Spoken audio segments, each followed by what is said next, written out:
বাংলাদেশের বর্তমান রাজনৈতিক প্রেক্ষাপটে আওয়ামী লীগের সাধারণ সম্পাদক ওবায়দুল কাদেরের অনুপস্থিতি নিয়ে প্রশ্ন তুলেছেন বিএনপির সিনিয়র যুগ্ম মহাসচিব রুহুল কবির রিজভী।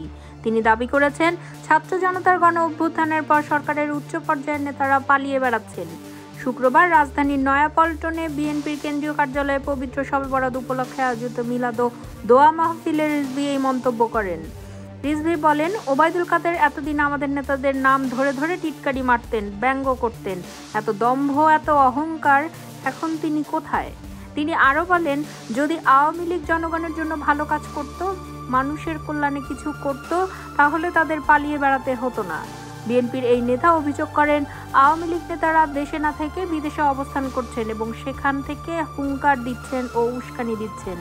তিনি বলেন, গণ অভ্যুত্থানের পর থেকে আওয়ামী লীগের অনেক শীর্ষ নেতা পলাতক, অথচ তারা অন্য দেশে বসে বিভিন্ন বক্তব্য দিয়ে জনগণকে বিভ্রান্ত করার চেষ্টা করছে। রিজভী বলেন, গণতন্ত্র প্রতিষ্ঠার সংগ্রামে জনগণের চূড়ান্ত সিদ্ধান্ত নেবে।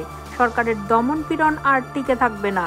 তিনি বিএনপির নেতাকর্মীদের ঐক্যবদ্ধ থাকার আহ্বান জানিয়ে বলেন, জনগণের অধিকার পুনঃপ্রতিষ্ঠান লড়াইয়ে আমরা শেষ পর্যন্ত মাঠে থাকব।